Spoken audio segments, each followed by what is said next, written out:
नमस्कार, मी अनुष्का आणि तुम्ही पाहताय राज्य लोकतंत्र. पुणे म्हटलं की आपल्या डोळ्यासमोर येतं ते शिक्षणाची, संस्कृतीची आणि विचारांची समृद्ध परंपरा. विद्या, उद्यम, कला, संस्कृती इथे न काही उणे, उभ्या भारतभूषण वाटे असे आमचे पुणे. अशी ओळख असलेल्या पुण्याच्या याच शैक्षणिक संस्कृतीला धक्का देणारी घटना 21 ऑगस्ट रोजी शुक्रवारी रात्री COEP टेक्नॉलॉजिकल युनिव्हर्सिटीच्या वसतिगृह परिसरात घडली. काँग्रेस नेते राहुल गांधी यांच्या शनिवार रोजी पुण्यात होणाऱ्या छात्रों की गूंज कार्यक्रमाच्या पार्श्वभूमीवर ABVP आणि NSUI शी संबंधित विद्यार्थी गटांमध्ये वाद झाला आणि या वादाचं रूपांतर हाणामारीत झालं. परिस्थिती नियंत्रणात आणण्यासाठी पोलिसांना हस्तक्षेप करावा लागला आणि काही जणांना ताब्यात घेण्यात आले. ही घटना केवळ दोन विद्यार्थी संघटनांमधील भांडण म्हणून दुर्लक्षित करता येणार नाही, कारण हा प्रश्न केवळ ABVP विरुद्ध NSUI एवढाच नाही. हा प्रश्न COEP सारख्या प्रतिष्ठित शिक्षण संस्थेचा आहे, पुण्याच्या शैक्षणिक वातावरणाचा आहे आणि सर्वात महत्त्वाचं म्हणजे विद्यार्थ्यांच्या सुरक्षिततेचा आहे. महाविद्यालयीन परिसर हा राजकीय शक्ती प्रदर्शनाचा आखाडा बनणार असेल तर मग विद्यार्थ्यांच्या शिक्षणाचं काय, त्यांच्या विचार स्वातंत्र्याचं काय आणि त्यांच्या सुरक्षिततेचं काय? या संपूर्ण प्रकरणात दोन्ही बाजूंनी एकमेकांवर गंभीर आरोप केले आहेत. NSUI आणि काँग्रेसकडून काही विद्यार्थिनींना धमकवण्यात आल्याचा आणि त्यांना राहुल गांधींच्या कार्यक्रमाला जाण्यापासून रोखण्याचा आरोप करण्यात आला. दुसरीकडे ABVP कडून काँग्रेस आणि NSUI शी संबंधित कार्यकर्त्यांनी विद्यार्थ्यांवर कार्यक्रमाला उपस्थित राहण्यासाठी दबाव आणल्याचा आरोप करण्यात आला.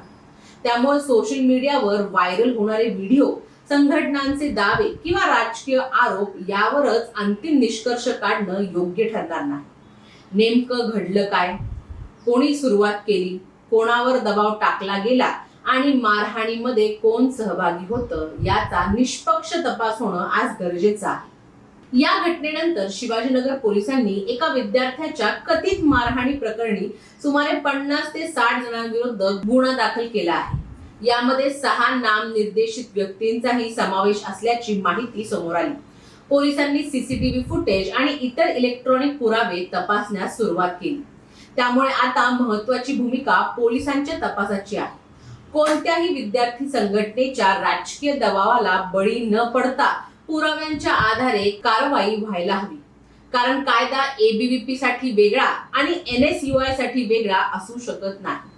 विद्यार्थ्यांचा राजकीय झेंडा कोणता आहे यापेक्षा त्याने काय केलं हा प्रश्न त्याहून महत्त्वाचा. पण या संपूर्ण घटनेतला सर्वात महत्त्वाचा मुद्दा आणखी वेगळा आहे. विद्यार्थ्याने प्रश्न विचारणं हा गुन्हा नाही. एखाद्या सरकारवर, राजकीय पक्षावर किंवा नेत्यावर टीका करणं हा गुन्हा नाही. एखाद्या राजकीय कार्यक्रमाला जाणं किंवा न जाणं हा प्रत्येक विद्यार्थ्याचा वैयक्तिक निर्णय आणि वैयक्तिक अधिकार आहे. कोणत्याही विद्यार्थ्याला कार्यक्रमाला जाण्यासाठी जबरदस्ती करणं हे चुकीचंच आणि त्याचप्रमाणे एखाद्या विद्यार्थ्याला कार्यक्रमाला जाण्यापासून धमकावणं किंवा रोखणं हेही तितकंच चुकीचं आहे. लोकशाहीमध्ये विचार पटवून दिला जातो, लादला जात नाही. विद्यापीठ म्हणजे केवळ पदवी मिळवण्याची जागा नाही. विद्यापीठ म्हणजे विचारांची प्रयोगशाळा. तिथे मतभेद असतात, चर्चा असतात, वादविवाद असतात आणि वेगवेगळ्या विचारसरणींची टक्करही होते. ABVP असो, NSUI असो किंवा कोणतीही अन्य विद्यार्थी संघटना असो, प्रत्येकाला आपला विचार मांडण्याचा अधिकार आहे.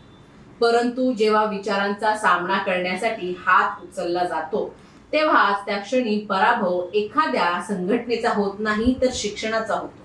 कारण पुस्तकांच्या जागी जर हातात दगड आले आणि चर्चेच्या जागी हाणामारी आली तर मग विद्यापीठ आणि राजकीय आखाडा यांच्यात फरकच काय होतो? राहुल गांधींचा 22 ऑगस्ट 2026 रोजी पुण्यात होणारा छात्रों की गूंज हा कार्यक्रम राजकीय कार्यक्रम आहे की नाही माहित नाही. त्याला समर्थन करणं किंवा विरोध करणं दोन्ही लोकशाही मार्गाने शक्य आहे. पोलिसांनी या कार्यक्रमाला परवानगी देताना सुरक्षेच्या दृष्टीने विविध अटी घातल्याचं वृत्त आहे. विद्यार्थ्यांशी संबंधित प्रश्नांवर चर्चा करण्यासाठी मोठ्या संख्येने विद्यार्थी उपस्थित राहण्याची शक्यता सुद्धा आहे. पण एखादा कार्यक्रम होणार आहे म्हणून महाविद्यालयीन परिसरात भीतीचं वातावरण निर्माण झालं, विद्यार्थी एकमेकांशी भिडले किंवा विद्यार्थी धमकावले गेले तर त्याला राजकारणाचा फायदा नेमका कोणाला होतो? याच ठिकाणी सीओईपी ची प्रतिष्ठा लक्षात घेणं गरजेचं आहे. सीओईपी हे महाराष्ट्राच्या अभियांत्रिकी शिक्षणाच्या गौरवशाली परंपरेतील एक महत्त्वाचं नाव आहे. अशा संस्थेच्या वसतिगृहात विद्यार्थी राजकीय संघर्षात भिडत असतील तर केवळ संबंधित विद्यार्थ्यांवर कारवाई करून प्रश्न संपणार नाही. त्यामागची मानसिकता समजून घ्यावी लागेल. विद्यार्थी संघटनांना राजकीय पक्षांचं विस्तार केंद्र बनायचं आहे की विद्यार्थ्यांच्या प्रश्नांसाठी संघर्ष करणारं व्यासपीठ बनायचं आहे? हा प्रश्न आता प्रत्येक विद्यार्थी संघटनेने स्वतःला विचारण्याची वेळ आहे. कारण विद्यार्थ्यांचे प्रश्न हे वेगळे आहेत. त्यांना चांगलं शिक्षण हवं आहे, रोजगाराच्या संधी हव्या आहेत, फीचा प्रश्न आहे, वसतिगृहातील सुविधा हव्या आहेत, सुरक्षित कॅम्पस, मानसिक दबावाशिवाय शिक्षण घेण्याचं वातावरण, हे सगळं हवं आहे. प्रशासन विद्यार्थ्यांचं म्हणणं ऐकतं की नाही हा प्रश्न आहे. अशा प्रश्नांवर विद्यार्थी संघटनांनी आंदोलन केलं तर त्याला अर्थ आहे.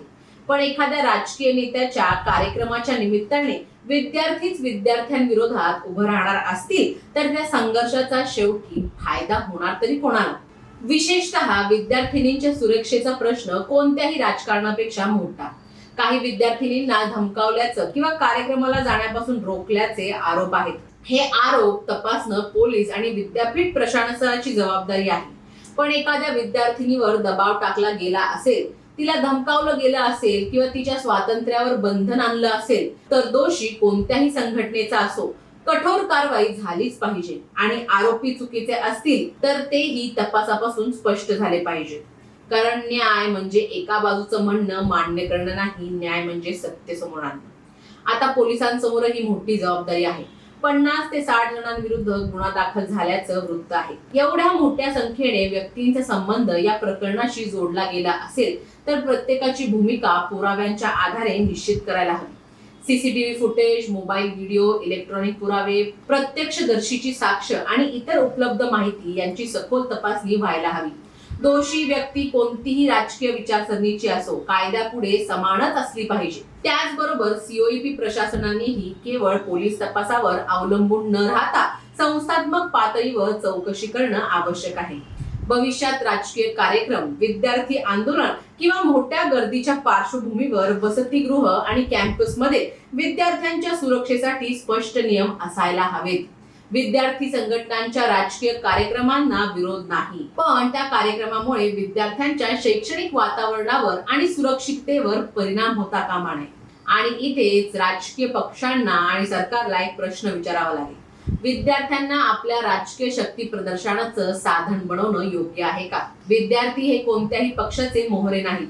त्यांच्या हातात पक्षाचे झेंडे देण्यापेक्षा त्यांच्या हातात पुस्तकं असणं अधिक महत्वाचं आहे. त्यांना घोषणाबाजी शिकवण्यापेक्षा प्रश्न विचारायला शिकवणं अधिक महत्वाचं आहे. आणि एखाद्या पक्षाच्या शक्तीची संख्या दाखवण्यापेक्षा विद्यार्थ्यांच्या प्रश्नांसाठी उभं राहणं हीच खरी राजकीय जबाबदारी आहे. विद्यार्थी संघटनांनीही आत्मपरीक्षण करण्याची गरज आहे. तुमची ताकद किती जणांना एकत्र करून घोषणाबाजी करता यामध्ये नाही. तुमची ताकद किती विद्यार्थ्यांना फीच्या प्रश्नांवर न्याय मिळवून देता, किती विद्यार्थ्यांच्या वसतिगृहाच्या समस्या सोडवता, किती विद्यार्थिनींच्या सुरक्षेसाठी उभे राहता आणि किती विद्यार्थ्यांना त्यांच्या हक्कांसाठी आवाज उठवता यात आहे. विचारांची लढाई ही विचारांनीच करायला हवी, हाणामारीने नाही. तुमचं याबद्दलचं मत आम्हाला कमेंट्स मध्ये नक्की कळवा. व्हिडिओ आवडला असेल तर लाईक करा, शेअर करा आणि चॅनलला सबस्क्राईब करायला विसरू नका. आणि शेवटी प्रश्न एवढाच, सीओईपी मध्ये राजकीय आखाडा हवा की शैक्षणिक वातावरण? विद्यार्थ्यांच्या हातात पुस्तकं हवीत की दगड? डोक्यात प्रश्न हवेत की राजकीय द्वेष? ओठांवर तर्क हवा की धमकी? आणि मनात लोकशाही हवी की शक्ती प्रदर्शन? उत्तर तुमच्याकडे आहे. कमेंट्स मध्ये नक्की कळवा. धन्यवाद. दैनिक राज्यलोक.